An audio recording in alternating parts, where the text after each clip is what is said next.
welcome to DaAi Headlines. I'm Wendy Chen. Thank you for joining us. Coming up in today's show, in China's Xiamen, city volunteers are carrying out home visitations to prepare for the upcoming winter aid distributions. In Taiwan, the government is providing a new water supply system that will deliver seawater to pond farmers at their doorstep. And telling a great story is no easy task. We meet 28-year-old Hong Kai-ting to learn the hard work of a storyteller. As the first region to open its doors to investment in China, Xiamen boasts a vibrant economy. However, behind the prosperity, there are still many poverty-stricken areas. To help, city volunteers are planning to organize winter aid distributions to help 12,700 households. To get the upcoming aid distribution ready, volunteers first visited recipients to inform them of the event. Xiamen, the biggest city in Fujian province, enjoys a vibrant economy and a modern skyline. However, following city volunteers, we see that Wu Zhigao's family of 4 lives in a small house, less than 50 square meters. Here,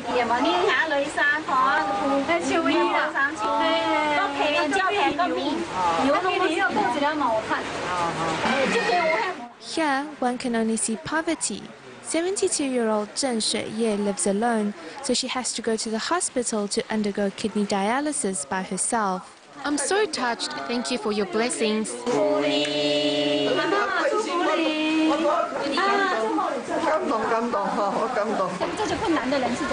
These people are living in dire situations. They have parents and children to take care of. Some seniors' children are unemployed, and they don't have a pension to support them. In the countryside, many residents are struggling with poverty and sickness. High school student Jia Ling has to take care of her mentally challenged father. 71-year-old Grandpa Li is the sole breadwinner for his mentally challenged son and disabled grandson. I'm so touched to see your fighting spirit.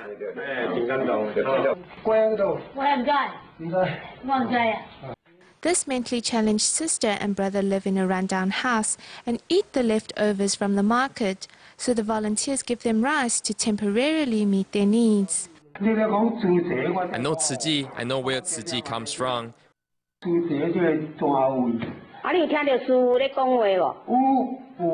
After their 3 sons are now married, Wu Baochen and his wife live alone, so the volunteers coming lights up the house. You're so kind to us. I hope you can all live long and prosper. 85-year-old Zheng Meishen cannot hear the volunteers' blessings due to hearing problems. Regardless, he still expresses appreciation in return. I'm so happy to see you, so grateful for your help.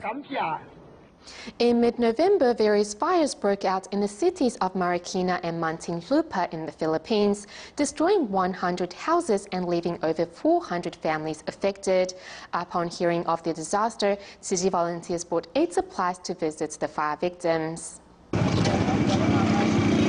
The fire in Muntinlupa city broke out in a residential area near the railroad, affecting over 400 households. The fire victims later set up tents at the fire site, waiting for home restoration. Upon hearing of their situation, Ciji volunteers visited the survivors and carried out a relief distribution. Nuns who live in the neighborhood also come to help. For us, religion is not an issue. Although we have different faiths, we share the same goal, and that is to help the needy.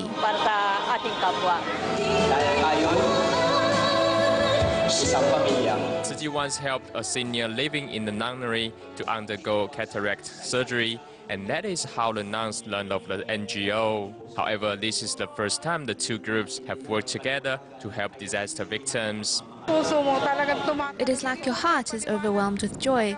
However, you can't express it in words. It just shows on your face. Each household receives sleeping mats, blankets, daily necessities, and a 10-kilogram bag of rice. The bag of rice you gave is a big thing for us. I truly appreciate Ciji's help. nakakapagluto na ako. I'm able to cook now. Before, we were just buying food, but with your rice, I can cook again. Thank you so much to Tzu Chi Foundation. Maraming salamat sa Tzu Chi Foundation. A fire also broke out in Marikina City, which damaged around 10 houses.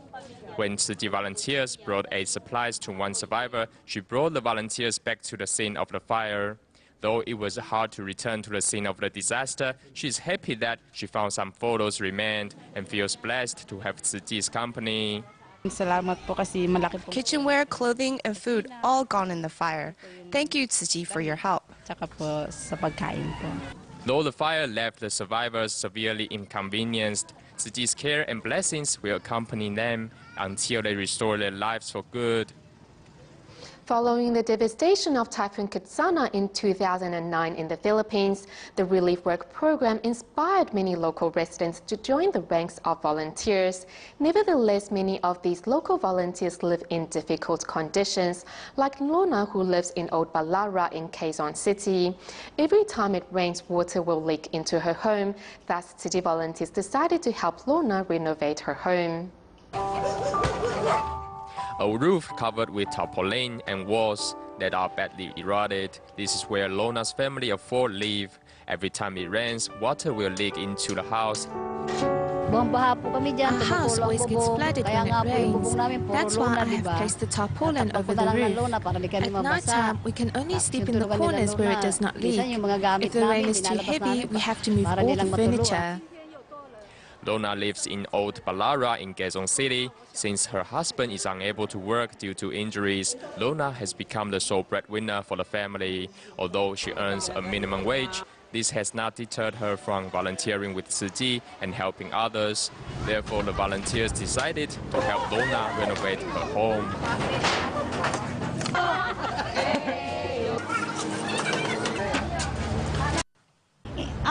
Lorna always actively participates in Tzu Chi's events. She always makes time for Tzu Chi.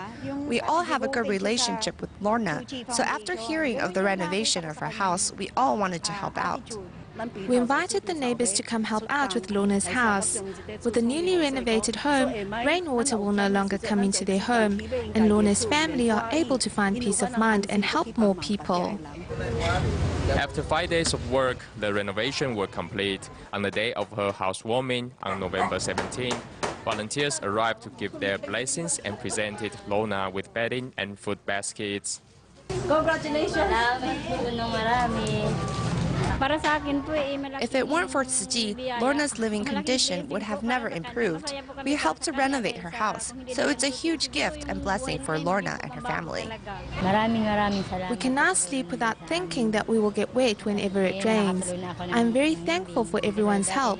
This is a very wonderful gift for us. Standing in the front of her house under the sign Tzu Chi House 17, one can see Lorna's sincere gratitude towards the volunteers and the eagerness with which she looks forward to the new life ahead of her. To continue supporting Hurricane Sandy victims in the United States, students at Canada's Toronto Enrichment Tzu Chi Academy canvassed for donations through music performances and more. Meanwhile, in Asia, Tzu Chi volunteers in Malaysia and Thailand took to the streets and visited hospitals to inspire even more people to join the good cause. This is Malaysian volunteer Yao Mei Rong, who has been canvassing donations around her neighborhood since mid-November. She hopes the money donated can help the Hurricane Sandy survivors in the United States. The master says that we need to inspire others to donate money. I think I can do it. As a housewife, Yao not only needs to care for her immediate family, but also her grandson. However, she always finds time to go out and canvass for donations. Seeing the good work Yao has done, volunteer Zhang Liping decides to join in as well. I am very touched by Sister Mei Rong. She is a housewife and needs to take care of her grandson, yet is still willing to take the time to canvass for donations. That's why when she asked me to join her, I said yes.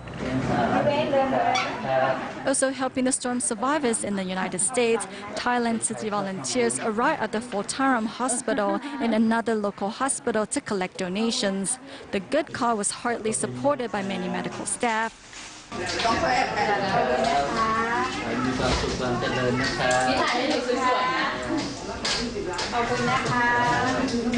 In spite of being far from the United States, medical staff and patients at both hospitals all kindly donate money, hoping to send their love to those suffering far away. Thanks to the love from everyone, in just a morning, approximately $1,000 was collected.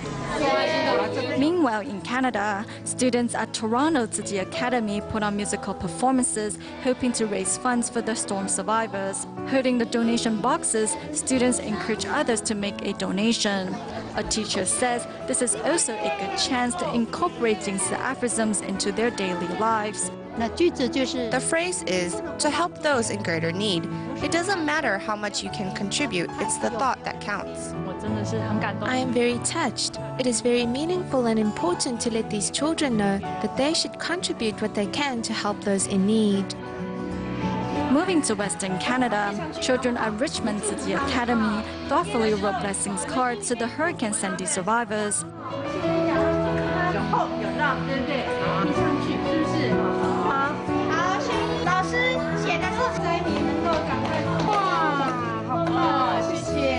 The children also donated their pocket money. We all have a compassionate heart, right? I have a compassionate heart, and 13 of you all have one too. When we add them together, it will become great love. A DaAi volunteer who joined the relief work in the United States says that he saw the aftermath of the disasters and felt the pain and suffering the victims went through. We were able to distribute relief items at the weekend before Thanksgiving as we hope to help them have a peaceful and comfortable holiday. At a local nursing home, senior residents are kindly donating money, hoping to contribute their share and help those suffering on the East Coast.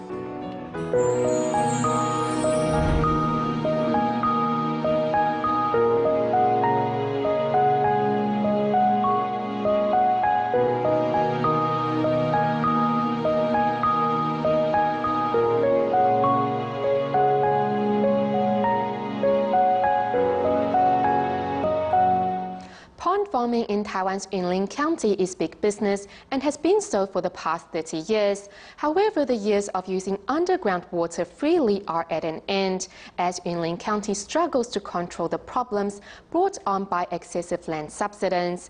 Farmers have now turned to seawater farming, and the government has helped out by providing them with water supply systems that deliver seawater right to their doorstep. Here's more.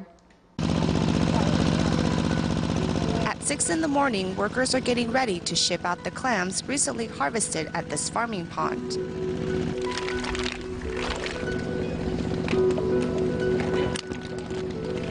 We have a saying, clean your pans as you pick the clams. This points to the necessity of having clean water in your clam farms. As for these, they are 100% grown in seawater. From when they are young till when they are ready to be harvested, we don't use a drop of fresh water. Land subsidence is a serious problem here in Yunlin, with farmers no longer able to pull out groundwater. The second-generation owner of this clam farm realized that he had no choice but to switch to saltwater farming. Freshwater farming has a higher cost, as electricity and freshwater are both expensive. Now, to pump out groundwater, you have to pay a lot too. But if we can use seawater, it is not only much cheaper, but also has naturally occurring algae, which allows us to save on feed. Kohu Township lies along the sea. By changing to the use of seawater, Yunlin's pond farmers have carved out a niche for themselves. During high tide, the slush gates will open and gravity causes the seawater to get pulled into the low-lying ponds, giving them unlimited access to fresh seawater.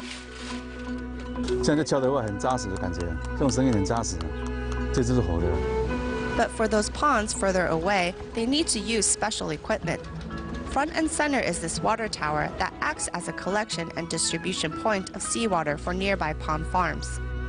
The seawater dispatch system collects deep seawater for the use of fish farms.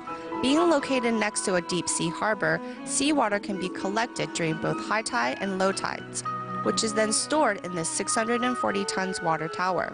Then, using gravity, the seawater flows out into different pipes, which can then be opened and closed like a freshwater faucet.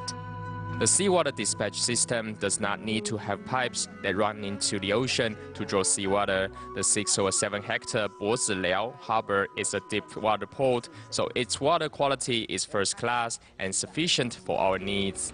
Seeing the writing on the wall, 12 years ago, Zheng Mingchun submitted a plan to build the system.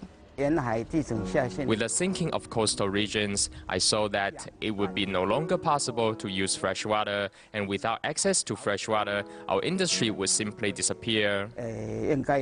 Officials at the County Water Resource Bureau hope to use this gradual switch to seawater to solve the problem of overuse of groundwater. If we just look at the switch from freshwater to seawater farming, the savings in freshwater usage will be 15 million tons of water a year. In order to reduce sinkage and ensure the pond farming industry survives, the switch to seawater farming has so far been a resounding success.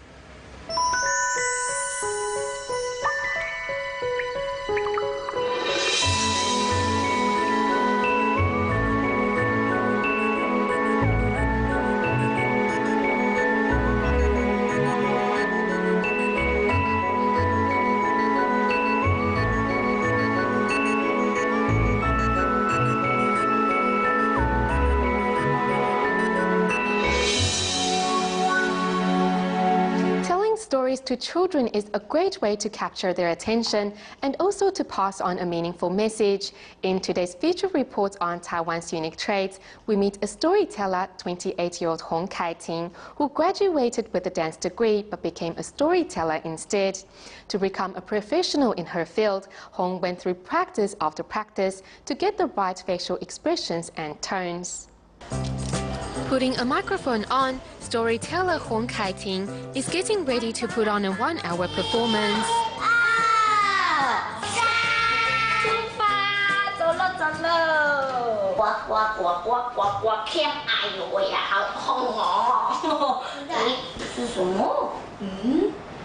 The funny facial expressions, interesting tones of voice and the exaggerated movements immediately catch the attention of all these children as they settle down to listen to the story. We have to understand the message behind every picture, and when we interact with the children, they will give you the answers. Our story then goes along with what they give you.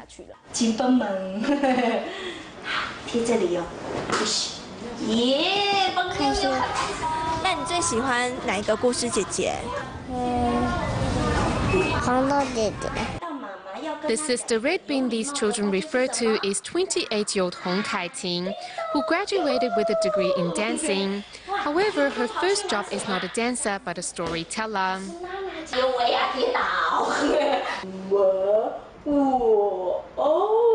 4岁。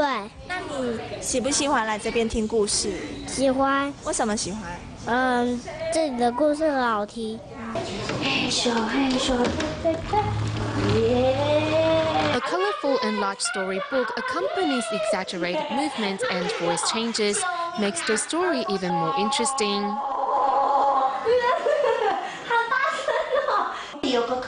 Here is a cute little girl and her mom. Is this morning or night? 早上。早上。 So when we see our mom, we have to say something polite to her. What is it? 早安。 Nevertheless, to capture the attention of all these children for an hour straight is no easy task, and is actually quite a challenge for Hong Kai-ting. When the children are not familiar with my way of telling a story, they probably won't be able to sit still, so I have to keep calling their names to catch their attention. 对不起，我不是故意的。好了，我生气。要生气吗？ As they say, 10 minutes of a great performance on stage comes from 10 years of hard work off the stage. And this is exactly the case for Hong Kai-ting, who practices through every expression and story many times before class. Others might wonder why we continue on in this career. To be honest, it is because of the feedback from the parents and the positive changes that we see in these children.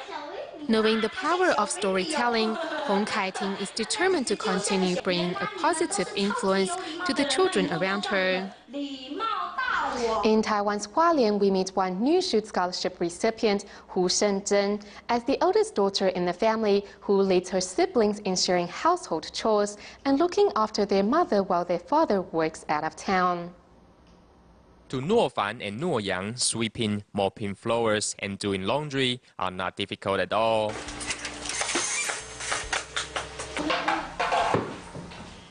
Besides household chores, the 4 children in the Hu family have to help their mother carry out her peritoneal dialysis. In the beginning, when I inserted a needle into my mom's arm, she shouted and that frightened me. Now I'm a nursing student at Tzu College. I want to use what I learned at school to help my mom. 8 years ago, Shenzhen's mother suffered from eclampsia during pregnancy. Therefore, she has had to undergo dialysis ever since. Thankfully, her 4 children do their best to take care of the family and their studies. I don't have to worry about them. They will take care of their schoolwork. My eldest will also follow up on her younger brothers and sisters. I'm blessed to have these 4 kids. They help me and their mother do household chores. I feel very touched. At school, the 4 children's outstanding academic performance gives their parents no reason to worry. I'll face my disease bravely because I have 4 lovely kids.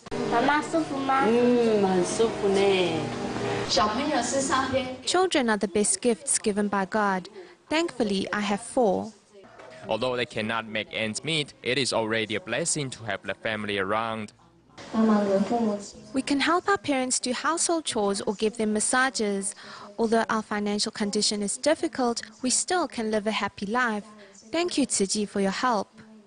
As the eldest daughter in this family, Shenzhen plans to become a professional nurse, after which she will continue to look after both her mother and the family. Staying in Taiwan but moving to Kaohsiung, every day 3 senior residents living in Gangshan district will visit a single parent's family in which both father and son are mentally challenged. The 3 seniors say it is hard work to care for the pair, however, love is priceless. Every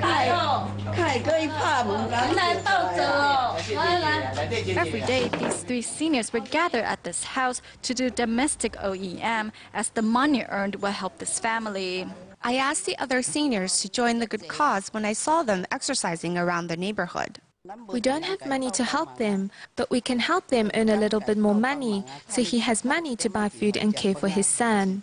Upon hearing of the family situation, Senior Zhou found this domestic OEM job for them and even encouraged other neighbors to help. The father and son both are people with special needs. They only receive around $233 a month. This filled bucket is about 67 cents. When doing the work, our hands will get injured, but we still want to help them. In spite of receiving only around $3 a day, the seniors say that they will not give up because love is priceless. To safeguard the health of underprivileged families in Indonesia, women police officers in Jakarta have teamed up with Tima medical staff to hold a free clinic near Angke River on November 27th. As most of the residents fish for a living and has an unstable income, the medical service is a great help to the 500 residents who received treatment. We'll leave you with these images. Thank you for tuning in. Goodbye.